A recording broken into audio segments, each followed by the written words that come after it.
So this is all about Fred. Fred is Scrooge's sister's only son, and so therefore is Scrooge's nephew, and he is an excellent little character. So let's have a look at him. Right, what's the point in Fred? Fred is the antithesis of Scrooge. Antithesis is a banging word. It essentially means the exact opposite. So everything Scrooge is, Fred is the opposite of it. He's like a counterweight to all things Scrooge was in the story. He also represents family. He is the one piece of family that Scrooge has.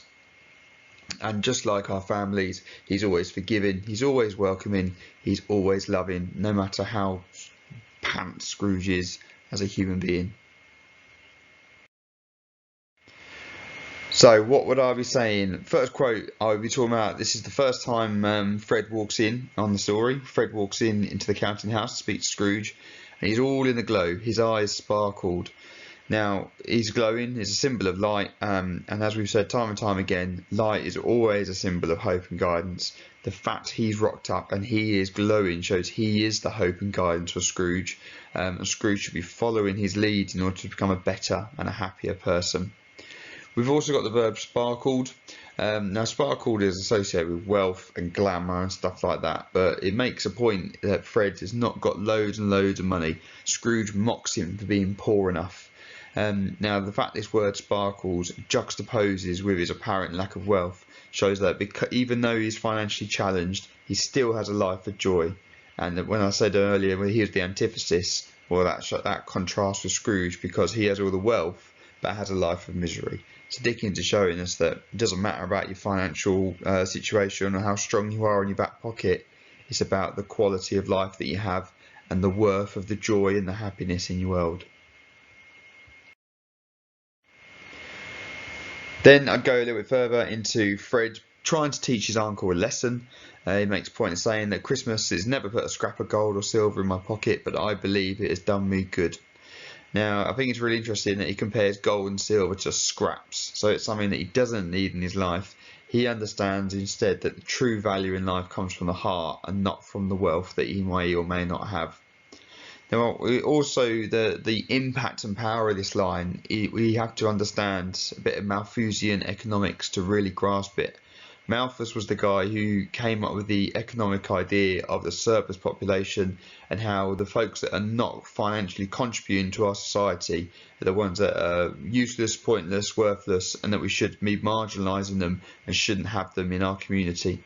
Fred's actually showing the opposite of that. He's actually showing that even though you can't measure someone's worth by their financial contribution, and instead their worth as a human being, their worth as someone who brings joy and happiness and love and peace, that can be measured without costing a single penny.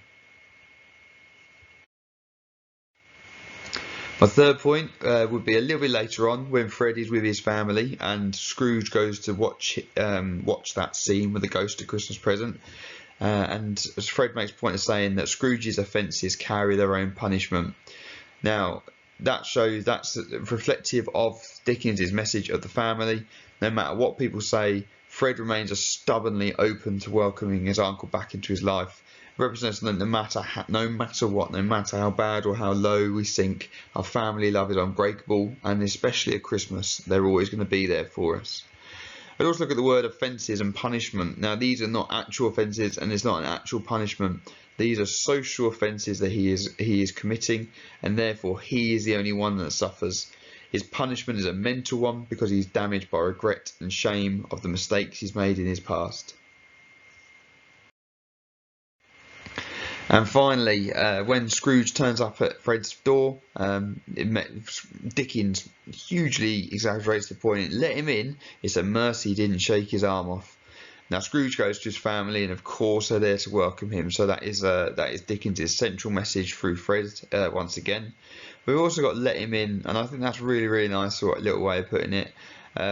Dickens is telling us there that if we want people to let others into their hearts and their minds, then we must first let them into our hearts and our minds. Okay, he's essentially through Fred showing us that if we want to see love and compassion in our world, we have to be that change, and we have to start showing love and compassion to those, even though they might not deserve it, but to those around us, so they can then take that and pass it on.